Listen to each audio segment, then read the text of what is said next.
প্রতিদিন ভোরের বেলা ঘুম থেকে উঠতো, ভোরের বেলা উঠে আগে গঙ্গা স্নান। আর মায়েরা মনে রাখতে হবে, রান্নাঘরে যাওয়ার আগে চরণ ধরে আমি বলে যাই, আগে স্নান তারপরে রান্নাঘর, তার আগে নয়। কারণ রান্নাঘরে মা লক্ষ্মী বাস করে, রান্নাঘরে মা লক্ষ্মী বাস করে।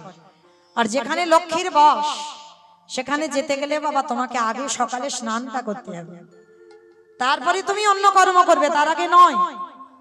কারণ তুমি রাত্রিতে ঘুমিয়েছিলে বাবা, তুমি তো জানতে পারছো নি, যদি তোমার প্রাণটা চলে যেত তুমি অশুদ্ধ হয়ে যেত, অশুচি হয়ে যেতে।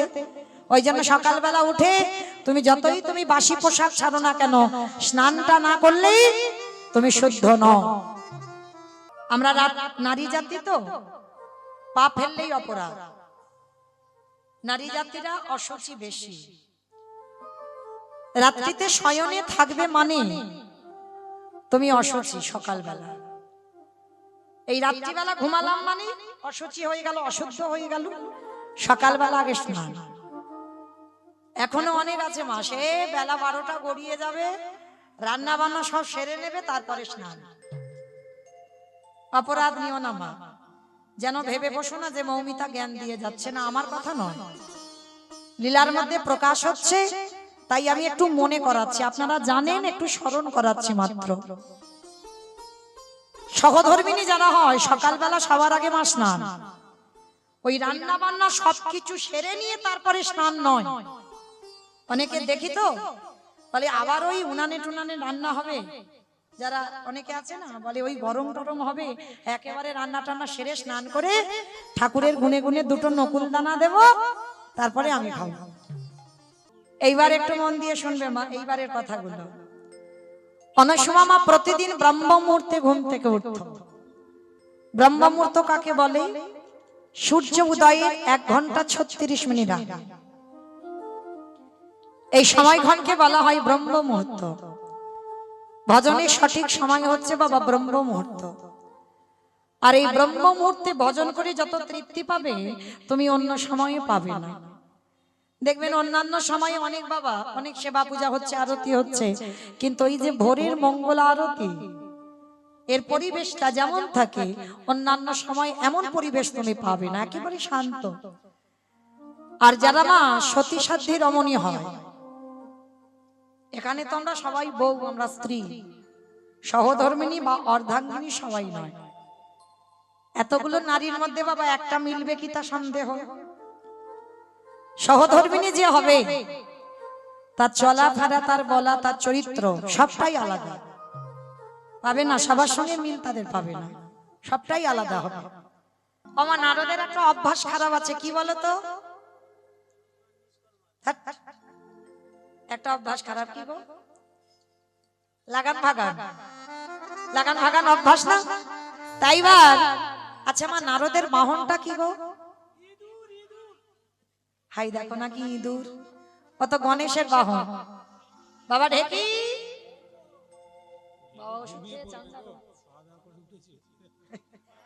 এসো, আমার ঢেকিটা অসুস্থ ছিল, একটু চাঙ্গা মতো হয়েছে।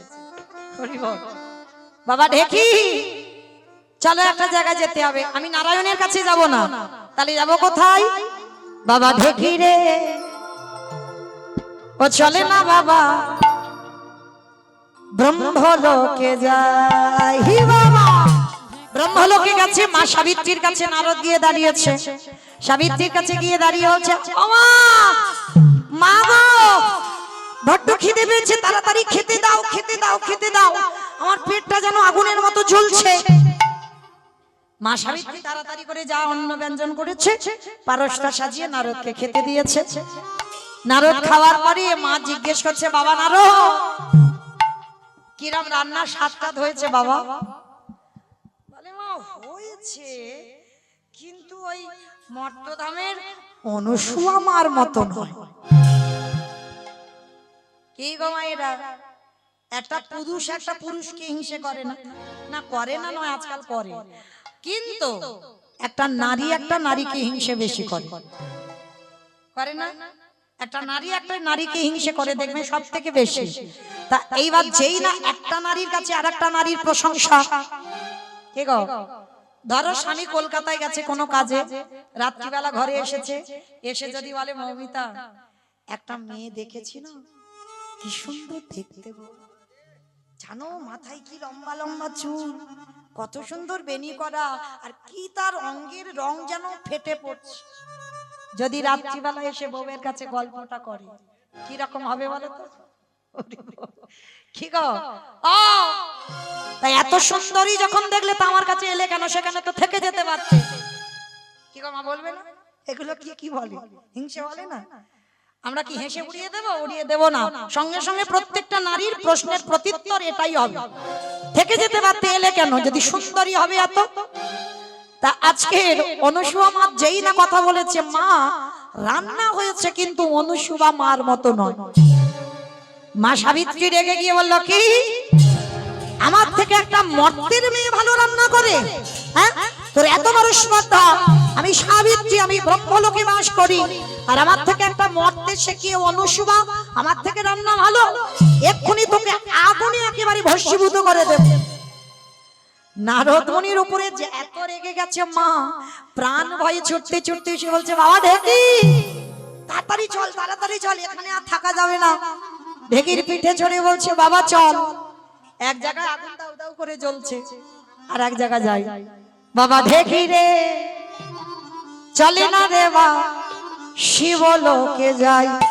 যেই না একেবারে নারদ মুনি ঢেকিকে রেখে শিবলোকে গিয়ে বলছে, মা জগৎ জননী দুর্গা 10 হাতে রান্না করেছে। ওই একই কথা বলছে, আমা খিদে পেয়েছে খেতে দাও। মা 10 হাতে দিয়েছে। বলে, বাবা কিরম হয়েছে রান্নার স্বাদ? বলে, মা হয়েছে, কিন্তু সেই মর্তের অনুসুয়া আমার মতো টেস্ট হয়। জগৎ জননী এমনি তো রণচণ্ডী বাবা, যেই না কথাটা শুনেছে, অপদার্থ তোর এত বড় স্পর্ধা, আমার থেকে একটা নারী ভালো রান্না করে? দেখাচ্ছি মজা দ্বারা, ত্রিশূলটা তুলেছে, একা খাই। নারদ কোন রকমে প্রাণটা বাঁচিয়ে নিয়ে বেরিয়ে এসেছে, বাবা ঢেকি, বাবা ঢেকি রে। দুই জায়গায় আগুন দাউ দাউ করে জ্বলছে, আর একটা জায়গায় আগুন লাগালেই শেষ। চলে না রে বা বৈকুণ্ঠেতে যাই। যেই না একেবারে ঢেকির পিঠে চড়ে একেবারে বৈকুণ্ঠে মা লক্ষ্মীর কাছে গিয়ে একটাই কথা বলেছে। মা লক্ষ্মী রেগে গিয়ে বলল, কি আমি মা লক্ষ্মী যে রান্নাঘরে না যাই, তার রান্নার স্বাদ জীবনে ভালো হয় না, আর তুই কিনা বলছিস আমার থেকে একটা মর্তের মেয়ে? কোন রকমে নারদ ওখান থেকে ভয়ে বেরিয়ে এসে বৈকুণ্ঠপতি নারায়ণের চরণে বসে আছে। আর এদিকে 3 দেবী এক জায়গায় বসেছে, মা লক্ষ্মী, মা সাবিত্রী, মা দুর্গা। 3 দেবী এক জায়গায় বসে আলোচনা করছে। দিদি, দিদি রে তোর কাছে এসেছিল?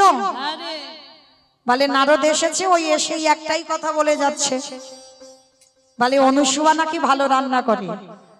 জগৎ জননী মা রেগে গিয়ে বলছে, তাহলে তো একবার দেখতে হয় কে অনুসুয়া, কেমন তার রান্না, আর কি করে আমায় খাইয়ে উদর ভর্তি করতে পারে। মহামায়া তার ছলনা করে ছদ্মবেশে একটা সাধু বেশ ধারণ করে, বৈষ্ণব বেশ ধারণ করে অনুসুয়া মার কাছে এসে আঁচল পেতে বললেন, অনুসুয়া ভিক্ষাং দেহি। যেই না বললো ভিক্ষাং দেহি, অনুসুয়া মা বেরিয়ে এসেছে, আসুন ভিক্ষা দে মা।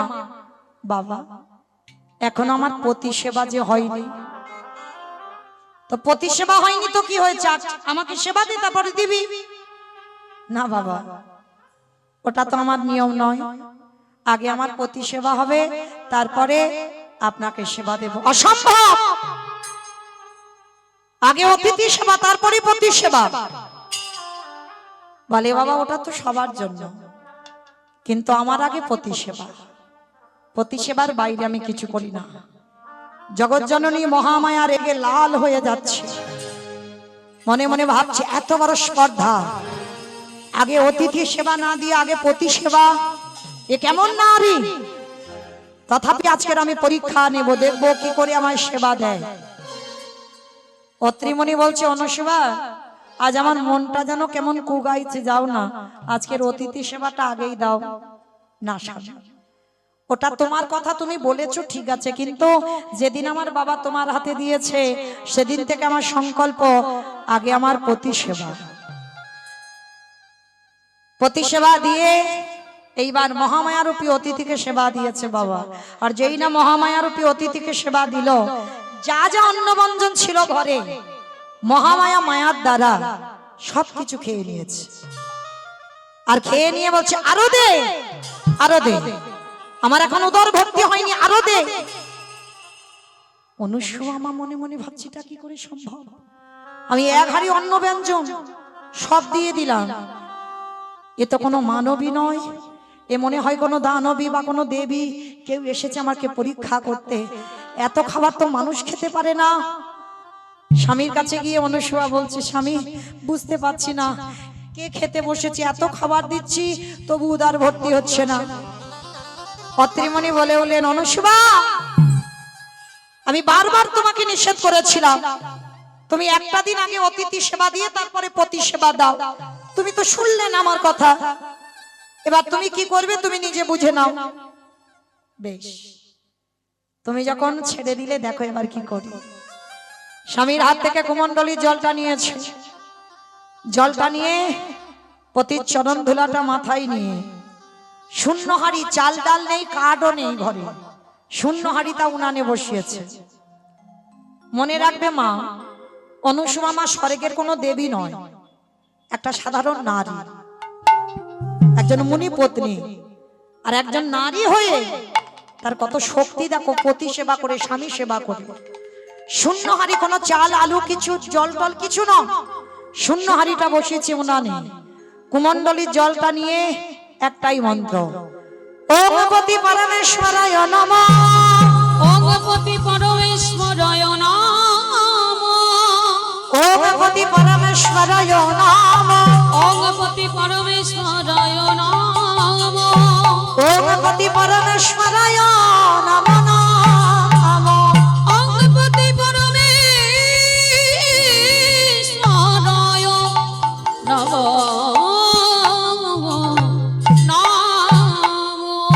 শূন্য হাড়িতে যেই না জলটা ছিটিয়ে দিল, সঙ্গে সঙ্গে বাবা অন্ন ব্যঞ্জন পরিপূর্ণ। চমকে উঠল অনুসূয়া, কি করে সম্ভব হলো, একটা মন্ত্রী অন্ন ব্যঞ্জন। তাড়াতাড়ি করে মহামায়াকে সেবা দিচ্ছে, যত চাইছে অনুসূয়ার হাড়ি আর খালি হচ্ছে না, যত দিচ্ছে তত খাচ্ছে, যত দিচ্ছে খাচ্ছে, খেতে খেতে মহামায়া ক্লান্ত, আর ক্লান্ত হয়ে অন্তর্ধান হয়ে চলে গেল। যেই না অন্তর্ধান হয়ে চলে গেল, মহামায়াকে দেখে মনে মনে ভাবছে অনুসূয়া তার মানে আমি ঠিক ধরেছিলাম, ও কোনো মানবী নয়। মহামায়া গিয়ে মা লক্ষ্মী মা সাবিত্রীকে ডেকে বলছে দিদি, ও নারী যেমন তেমন নয়, ও নারীর অনেক ক্ষমতা, বুঝতে পারলাম না আমি এত খাবার খেলাম, যার ভিক্ষাই সম্ভব সে এত খাবার দিল কি করে। তবে না না না না, আমি ছেড়ে দেব না, আমি এখনো পরীক্ষা নেব, আমি দেখব ও কি করে ও পতি সেবা করতে পারে, কি করে ও স্বামী সেবা করে। দ্বিতীয়বারে পরীক্ষা শুরু হলো বাবা। অনুসূয়া মা স্বামীকে বলছে স্বামী গো, রান্নাঘরে একটাও কাঠ নেই, যাও না একটু জঙ্গল থেকে কাঠ এনে দেবে। অনুসূয়া বেশ, তুমি যখন বলছো এনে দেব। অত্রিমণি গেল জঙ্গলে কাঠ কুড়াতে, আর মহামায়া ছদ্মবেশে পরীক্ষা করবে বলে একটা সাধু বেশ ধরে বসে আছে। আর যেই না অত্রিমণি কাঠের বোঝাটা মাথায় নিল, শরীর ক্ষীণ হয়ে গেল। হঠাৎ সুস্থ সবল মানুষ শরীর ক্ষীণ হয়ে এলো, একই আমার শরীরের বল ক্ষমতা নেই, আমার এমন শরীর ক্ষীণ হয়ে যাচ্ছে কেন। আর ওই কাঠের বোঝা নিয়ে আস্তে আস্তে মহামায়া সাধু বেশ ধরে আছে, কাঠের বোঝাটা সাধু রঙে পড়ে গেল। যেই না সাধু রঙে পড়ে গেল, মহামায়া রাগান্বিত হয়ে বলে বললেন তবে রে অপদার্থ দুরাচার আমার তপস্যা ভঙ্গ করে দিলি।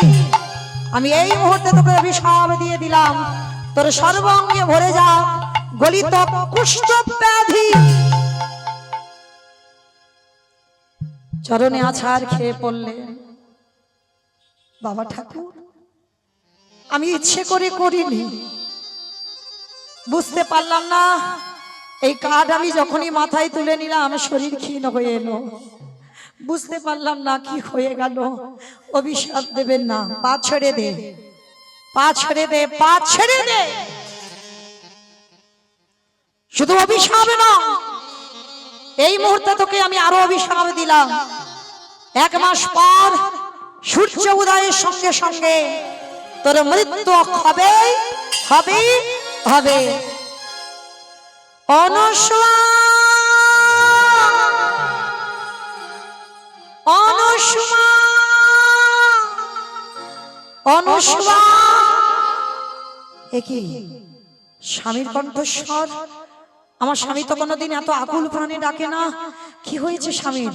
ছুটতে ছুটতে রন্ধনের কাজ ফেলে দিয়ে দরজায় এসেছে, আর দরজায় এসে দেখলো আছাড় খেয়ে পড়ল ত্রিমণি। একই স্বামী তোমার সর্বাঙ্গে পুঁজ রক্ত কি করে হলো? অনুসুয়া বুঝতে পারলাম না। অনুসুয়া যখনই আমি কাঠের বোঝা নিয়ে আসছিলাম, শরীর ক্ষীণ হয়ে গেল, এক সাধু রঙে পড়ে গেল, আর সেই সাধু আমায় অভিশাপ দিল তার তপস্যা ভঙ্গ করার অপরাধে সর্বাঙ্গে ভরে যাবে কুষ্ঠ ব্যাধি। না না, ভুলো না অনুসুয়া, শুধু কুষ্ঠ রোগ হয়নি, আমাকে আরো অভিশাপ দিয়েছে। 1 মাস পর সূর্য উদয়ের সঙ্গে সঙ্গে আমার মৃত্যু হয়ে যাবে। না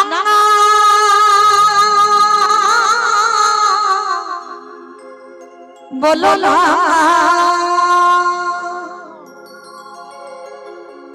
আমি আর সইতে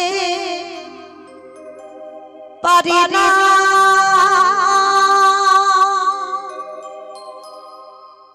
আমি না সইতে পারি না। না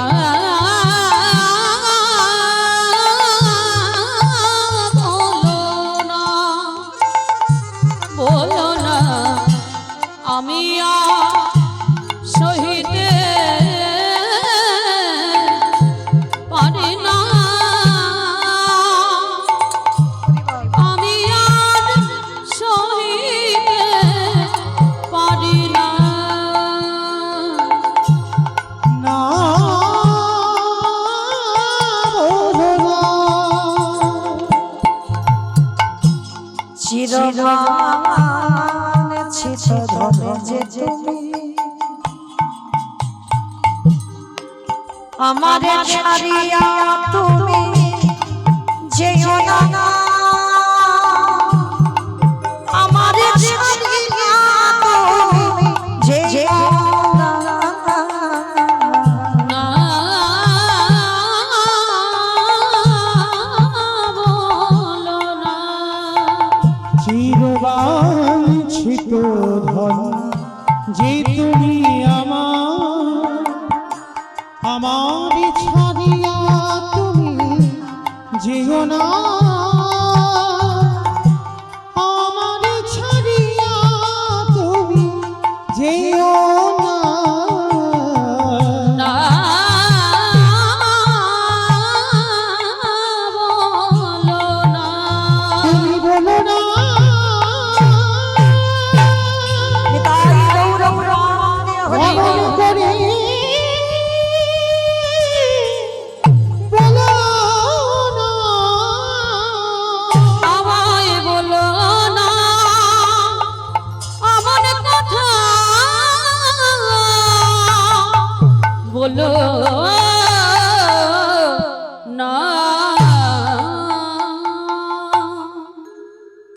অনস্বা চলে যাও, এখনো সময় আছে, তোমার বাপের বাড়ি তুমি চলে যাও। স্বামী, এটা তুমি কি বলছো? আমার বাবা অগ্নি সাক্ষী করে তোমার হাতে দিয়েছে, তাহলে যে কটা দিন সুখ ছিল সে কটা দিন তোমার কাছে ছিল,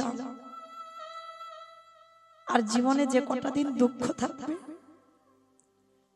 সে কটা দিনও তোমার কাছে থাকবে। অন্য সময় তুমি বুঝতে পারছো না, এই রোগটা হচ্ছে ছোঁয়াচে রোগ। তুমি যদি আমায় সেবা করো, তুমি যদি আমায় সেবা সুস্থ করতে চাও, তোমার এই ব্যাধিটা যদি হয়ে যায়, আমি তো মরে যাব সেই 1 মাস পর। তোমার কিছু হলে তোমাকে কে দেখবে গো? তোমার তো কেউ দেখার নেই, তাই তুমি চলে যাও, আর থেকো না আমার কাছে, চলে যাও। না স্বামী, আমি ছোটবেলা থেকে আমার বাবার মুখে শুনতাম, যদি কোনো ব্যক্তি অপরাধ করে, সেই ব্যক্তিকে যদি সর্বতীর্থে স্নান করানো হয়, তার নাকি ব্যাধি ভালো হয়ে যায়। আমি নিয়ে যাব তোমার সর্বতীর্থে স্নান করাতে। অনশিবা পারবে না, পারবে না অনুষ্মা, পারবে না, আমাকে ভালো করতে তুমি পারবে না। আমার শরীরের মাংসগুলো গলে পচে যাচ্ছে, দেখো আমার মাংসগুলো পচতে পচতে পড়ে যাচ্ছে। চলে যাও, চলে যাও অনুষ্মা। অনুষ্মা স্বামীর চরণ দুটো ধরে বলছে, স্বামী, যে সুখের জন্য ঘর বেঁধেছিলাম, ভাবিনি সেই সুখের ঘর আজ এমন করে ভেঙে যাবে। কিন্তু আমি কথা দিলাম, আমি তোমাকে সুস্থ করে ফিরিয়ে আনবো। কে বলেছিল দয়াময় এমন সংসার দিতে? বলো না, কে বলেছিল? আমি তো তোমার কাছে চাইনি আমাকে সুখ দাও, আমাকে শান্তি দাও, কোনোদিন বলিনি। সুখের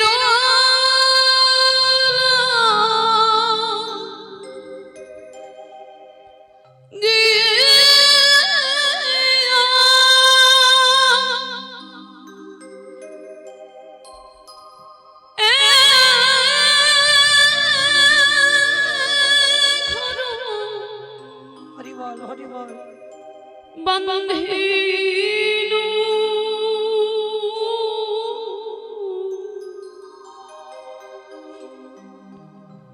অনলি ফিরিয়ে দাও আমার স্বামীকে, ফিরিয়ে দাও।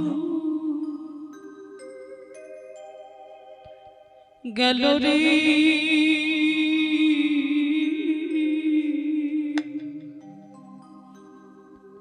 অনলি উড়িয়া কি অপরাধ করেছিলাম, কি অন্যায় করেছিলাম তোমার কাছে, আর যে বইতে পারি না দয়া, আর বইতে পারি না।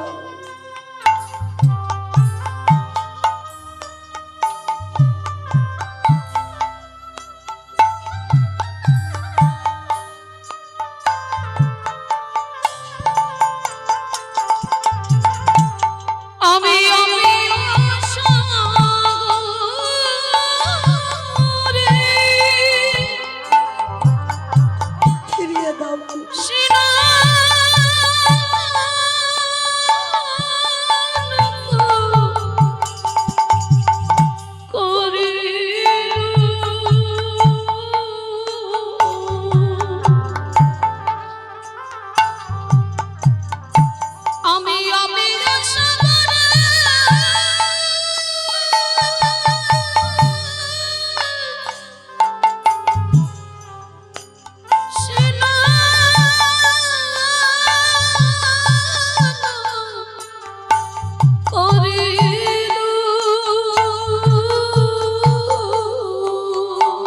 আমি চাইনি তোমার কাছে কোনোদিন সুখ। সকলে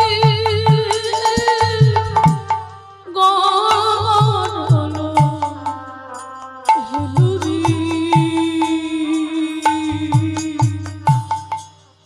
সকলে গরল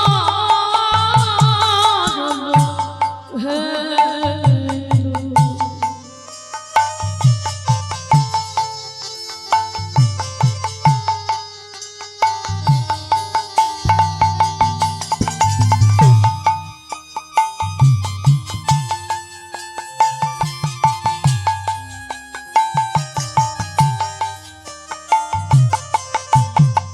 আমি সবর সেজিল মান কুলু কালো আমি সবর সেজিল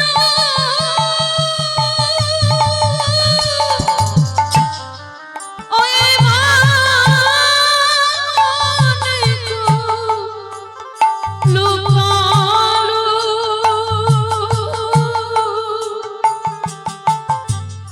এই অভাগিনী ও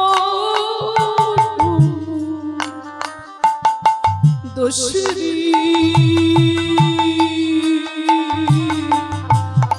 অভাগিনীর কারণ দোষী আমি সুখের লাগিয়া নিতাই গৌর প্রেমানন্দে হরিয়ে হরিয়ে।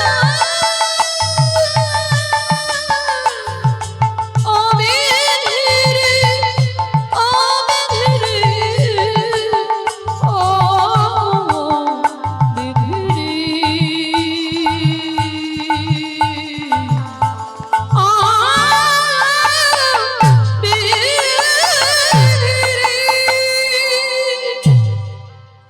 নয়নের জলে আজ জনম দুঃখী মায়া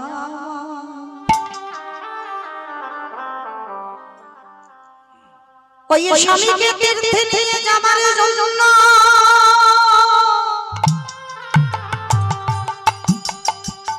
ওই কাঠের গাড়ি তৈরি করে গাছের শিকড়ে কেটে আজ স্বামীকে গাড়ির উপরে তুলে টানতে টানতে নিয়ে যাচ্ছে। নিতাই গৌর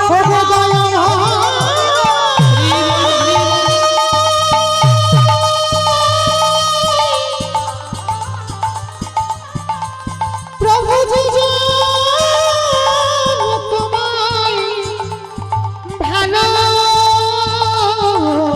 ভালোবাসে তারি দিয়ে মেদি কোটি কাঁদি দিয়ে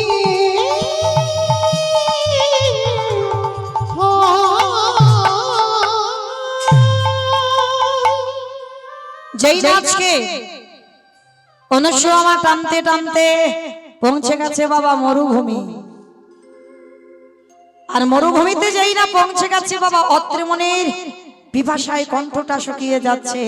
অনুসুয়া একটু জল, একটু জল অনুসুয়া, একটু জল। বড় পিপাসায় কণ্ঠটা শুকিয়ে যাচ্ছে অনুসুয়া। স্বামী, এই মরুভূমিতে আমি জল কোথায় পাবো? আমি কোথায় পাবো? বেশ, তুমি এখানে বসো, আমি দেখছি।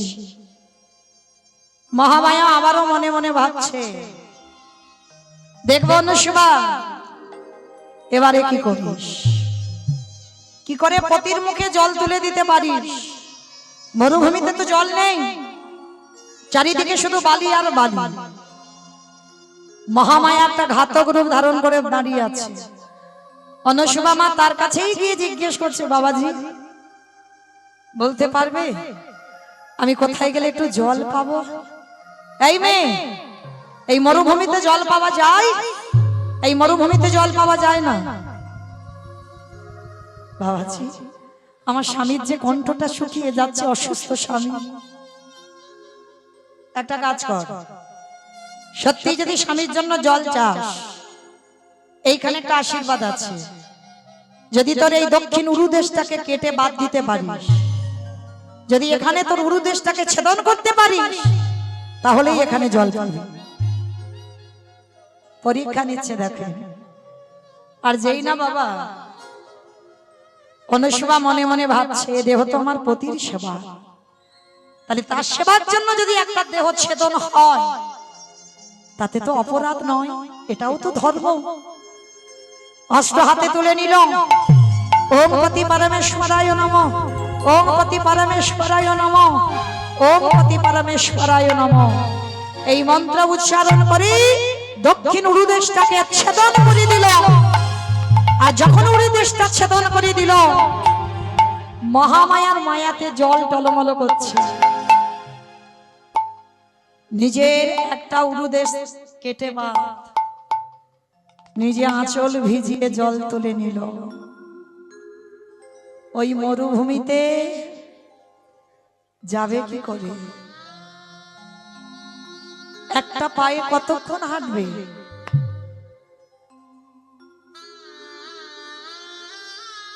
বুকে হেঁটে হেঁটে যাচ্ছে, হৃদয়টা তেতে গেছে, বালি তো গরম হয়ে গেছে, বড় কষ্ট। আর স্বামীর কাছে কোন রকমে গিয়ে আঁচলটা নিগড়ে নিয়ে স্বামীর বদনে জলটা দিয়েছে। বড় তৃপ্তি পেলাম অনুসভা, বড় শান্তি পেলাম। কিন্তু অনুসভা, একই তোমার সর্বাঙ্গে এত রক্ত কি করে হলো? স্বামী, জল পাওয়ার জন্য আমার এই দক্ষিণ উরুদেশটাকে ছেদন করে দিতে হলো। অত্রিমণি বলে উঠলেন, যদি সত্যি আমি মনে হই, আমি আশীর্বাদ দিলাম, এক্ষুনি তোমার যেমন চরণ ছিল তেমন হয়ে যা, হয়ে যা, হয়ে যা। একটা কথা, যেমন চরণ ছিল তেমন চরণ।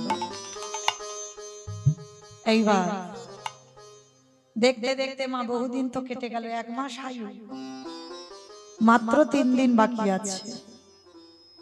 একটা গাছতলায় বসেছে অনুসভা, আজ আমার সময় নেই গো, একটু তোমার মা কোলেতে মাথা রেখে ঘুমাতে দেবে? মাত্র 3 দিন বাকি, 3 দিন পরে চলে যাব।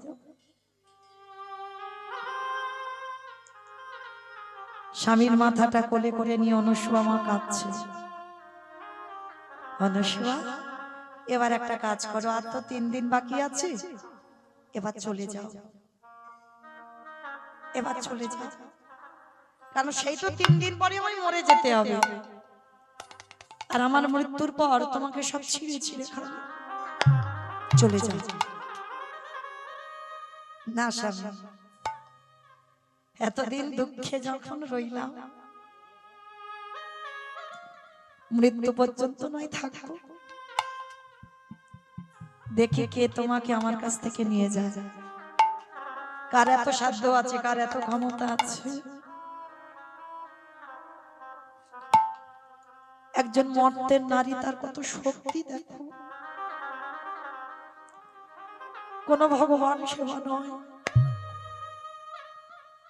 শুধুমাত্র স্বামী সেবা করে।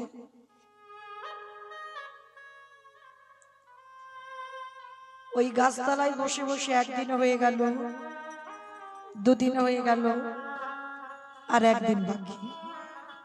1 দিন পরে সকাল হলেই মৃত্যু হয়ে যাবে। অনুসভা, আর দেরি করো না, এই রাতটুকু আছে, সকাল হলে আমি শেষ। চলে যাও না গো, চলে যাও। আমি তোমার দুটো হাতে ধরে পায়ে পড়ে বলি, চলে যাও। না স্বামী, সূর্য উদয় হলে তবে তো তোমার মৃত্যু হবে। সত্যি যদি আমি তোমার চরণ সেবা করে থাকি, আমার দেহ মন প্রাণ যদি শুধু তোমার চরণে থাকে, আমিও বলে রাখলাম সূর্য দেবতা একদিন পরে ওঠো, সূর্য দেবতা একদিন পরে ওঠো, সূর্য দেবতা একদিন সূর্য দেবতা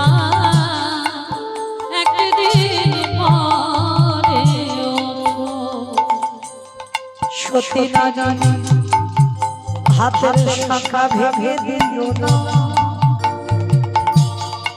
সতী নারী শীতের সিঁদুর মুছে দিল না, তোমায় বলে সূর্য উদয় হইল না, সূর্য দেবতা একদিন পরে ওঠো, সূর্য দেবতা একদিন পরে ওঠো। একটা কথাই মা সূর্যের রাস্তা অবরোধ হয়ে গেল, একদিন পরে উঠতে বলল, সূর্যদেব এক সপ্তাহ উদয় হচ্ছে না, সতী নারীর বাক্যে সূর্যের ওঠার রাস্তা অবরোধ হয়ে গেছে, স্বর্গের দেবতারা চঞ্চল হয়ে উঠেছে, প্রভু প্রভু বুঝতে পারছি না সূর্যদেব উদয় হচ্ছে না কেন, আর সূর্যদেব যদি উদয় না হয়, যদি সৌরশক্তি না হয়, জীবজগৎ বাঁচবে না, সব মরে যাবে, গাছপালা যদি না বাঁচে কেউ কি বাঁচবে? প্রভু তুমি একটা ব্যবস্থা করো, কি হয়েছে সূর্যের ওঠার রাস্তা বন্ধ কেন? ভগবান ধ্যানস্থ হলো, আর ধ্যানে দেখতে পেল মর্তধামের এক সাধারণ নারী, তার কথায় সূর্যদেবের ওঠার পথ অবরোধ হয়ে গেছে। বৈকুণ্ঠপতি নারায়ণ এক বালক রূপ ধারণ করে অনুসুয়া মার কাছে এসেছে, সেই গাছের তলায়। মা মা অনুসুয়া। কে বাবা? মা তুমি কি চাও যে তোমার ওই একটা কথায় জগতে সব মরে যায়? না বাবা, এটা তো আমি চাই না। তাহলে মা তুমি সূর্যকে উঠতে বলো না, তোমার কথায় সূর্য উঠতে পারছে না। নারী জাতি তো খুব বুদ্ধিমতী। অনুসুয়া হেসে বলছে, আচ্ছা বাবা তুমি আমায় কি বলে ডাকলে? বলে কেন আমি মা বললাম। বাহ, আচ্ছা বলো দেখি বাবা, কোন সন্তান কি পারে তার মায়ের শীতের সিঁদুর হাতের শাখা ভেঙে দিতে? ভগবান মাথাটা নিচু করে নিয়েছে। তুমি জানো সূর্য যদি উদয় হয় তৎক্ষণাৎ আমার পতির মৃত্যু হবে, আর আমার পতির মৃত্যু যদি হয়ে যায় তাহলে আমাকে বৈধব্য জ্বালা পেতে হবে। মা যদি তোমার স্বামীর প্রাণ ফিরিয়ে দিই? পারবে না। আমার স্বামীর প্রাণ নেবে তো যমরাজ। যমরাজ এসে বলুন, যমরাজ যদি বলে যে আমার স্বামীর প্রাণ ফিরিয়ে দেবে তাহলে দেব। ভগবান ছুটে গেল যমরাজের কাছে, যমরাজকে বলল তুমি যাও, তুমি না কথা দিলে সূর্যদেবকে উঠতে বলবে না। যমরাজ নিজ রূপে এসে বলছে, অনুসুয়া কথা দিলাম মা, সূর্য ওঠার সঙ্গে সঙ্গে তোমার পতির মৃত্যু হবে। একদিকে তোমার স্বামীর মরা দেহ থাকবে, আর একদিকে দ্বিতীয় কলেবর থেকে তোমার নতুন স্বামীর জন্ম হবে, সুস্থ সবল স্বামী। অনুসুয়া মা শোনা মাত্র বললেন, বেশ। হে সূর্যদেব, সত্যি যদি তুমি আমার কথায় উঠে না থাকো, এই মুহূর্তে আমি তোমায় আদেশ দিলাম, তুমি উদয় হও, তুমি উদয় হও, উদয় হও। যেই না আদেশটা দিল সঙ্গে সঙ্গে বাবা সূর্যদেব উদয় হলো, আর ওঠার সঙ্গে সঙ্গে অত্রিমুনির একদিকে প্রাণ চলে গেল, একদিকে দ্বিতীয় কলেবর থেকে আবার নতুন অত্রিমুনির জন্ম হলো। অনুসুয়া মায়ের আনন্দ কত! আজকে স্বামী স্ত্রী আবার দুজনে ফিরলো সুস্থ স্বামীকে নিয়ে ঘরে। কিন্তু বাবা ব্রহ্মা বিষ্ণু মহেশ্বর তিনজনে বলা বলি করছে, হ্যাঁ রে, যে দেবর্ষি নারদ সেবা করেছে অনুসুয়া মায়ের হাতের রান্না খুব নাকি স্বাদ, চলো আমরা তিন দেব একবার সেই স্বাদ একটু পেয়ে আসি। তিন দেব ছদ্মবেশে অনুসুয়া মার কাছে গেছে। অনুসুয়া ভিক্ষাং দেহি, যেই না বললো ভিক্ষাং দেহি, বেশ কে বাবা তোমরা? আমরা একটু প্রসাদ পেতে চাই মা তোমার ঘরে। তবে হ্যাঁ, যে কোনো ভাবে সেবা নয়, বিবস্ত্র হয়ে সেবা দিতে হবে। বাবাজি বিবস্ত্র হয়ে সেবা দিতে হবে? অনুসুয়া মনে মনে ভাবলেন, এ তো যেমন তেমন কেউ আসেনি, আমার পরনে কিছু থাকবে না, বিবস্ত্র হয়ে সেবা দিতে হবে, তাহলে আমাকে তো একটু কায়দা করে নিতে হয়। অত্রিমণির কাছ থেকে কুমণ্ডলীর জলটা এনে ওই তিন দেব বসে আছে আসনে, আর ওই একটাই মন্ত্র, ওম পতি পরমেশ্বরায় নমঃ, ওম পতি পরমেশ্বরায় নমঃ, ওম পতি পরমেশ্বরায় নমঃ বলে তিনজনের গায়ে ছিটিয়ে দিল। আর যেই তিনজনের গায়ে ছিটিয়ে দিল, সঙ্গে সঙ্গে তিনজনের 6 মাসের বাচ্চা হয়ে গেছে। আর এমন মন্ত্রপুত জল 6 মাস থেকে 7 মাসের বাচ্চা হবে না। কি গো মায়েরা, ভগবান জব্দে কখন পড়ে? প্রকৃত ভক্তের কাছে ভক্তই তো পারে ভগবানকে জব্দে ফেলে দিতে। আজকে ফেলে দিয়েছে, তিনজনে বাচ্চা হয়ে গেছে। আর যেই না বাচ্চা হয়ে বাবা একেবারে আসনে শয়নে গেছে, আর সন্তান যখন খুব শিশু থাকে, মা কি করেছে, 3টে যেন ছেলে, আর 3টে ছেলেকে নিয়ে মা কি করছে, ওই দোলনাইতে দিয়ে মার 3টে ছেলে নিয়ে আনন্দ। আমার একটু ধ্বনি।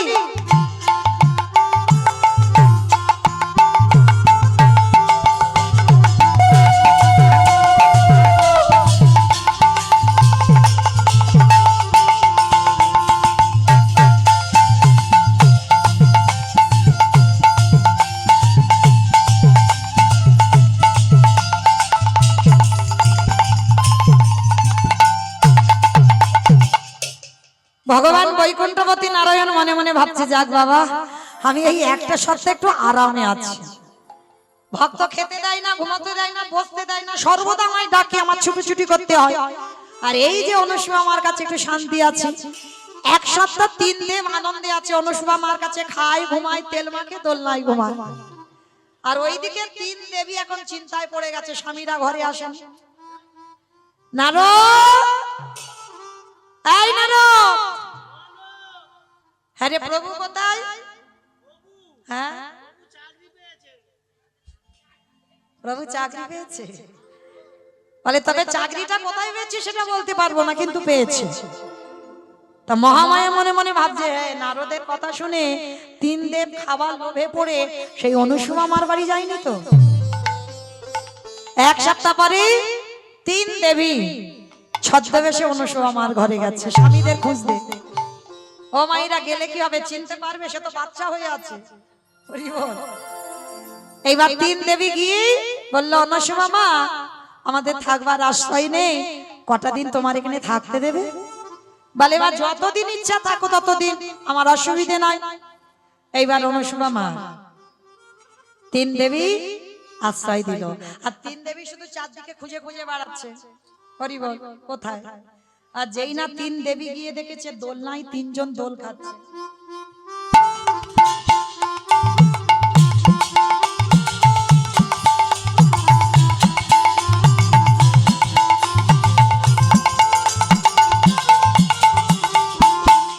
আর যেই না দোলনায় দোল খাচ্ছে, 3 জনে গিয়ে চিনতে পারছে না। ও মায়েরা, 6 মাসের বাচ্চা চেনা যায় একরকম। আর যেই না অনুসুয়া মা বলে উঠলেন, ওমা তোমরা কি খুঁজছো? বলে, আমাদের স্বামীদের খুঁজে পাচ্ছি না। বলে, এরা 3 জন তো বাচ্চা নয়, এরা বড়। যেই না মন্ত্রপুত জল ছড়িয়ে দিল, ব্রহ্মা বিষ্ণু মহেশ্বর দাঁড়িয়ে গেল। বৈকুণ্ঠপতি নারায়ণ বললেন, মা অনুসুয়া, আমরা কথা দিলাম, আমরা 3 জনের দ্বিতীয় কলেবরে তোমার পুত্র হয়ে কোলে যাব। নারায়ণ হলো দত্তাত্রেয় ঋষি। আর আজকের পরপর যে হলো বাবা ভোলানাথ হলো দুর্বাসা মুনি, আর ব্রহ্মা হলো চন্দ্রদেব। তিনজনে অনুসুয়ার পুত্র হয়ে দ্বিতীয় কলেবরে অনুসুয়ার পুত্র হয়ে এসেছে। ব্রহ্মা বিষ্ণু মহেশ্বর, আজকে দেবর্ষি নারদ, আজকে যেই না দাঁড়িয়েছে যুগল রূপে অনুসুয়া মা সাক্ষাতে দর্শন করলো। বৈকুণ্ঠপতি নারায়ণ বলে উঠলেন, ধন্য মা অনুসুয়া, তুমি শুধু সতী নয়, আজকে থেকে আমি ভগবান হয়ে তোমায় বললাম তুমি মহাসতী অনুসুয়া। নিতাই গৌর হরি বল। স্বামীর বামে দাদা এলো নবীন কিশোর, ও স্বামীর বামে দাদা এলো নবীন কিশোরী। নবী সখায়া ও যত সহদরি গো যত সহদরি। আস্তে আমার যাবার সময় হাত দুটো তোলো একটা দেখি। পদ্মের পাতায় পাতায় দিচ্ছে করতালি, ও পদ্মের পাতায় পাতায় দিচ্ছে করতালি। যেন দেশে মাগে রাম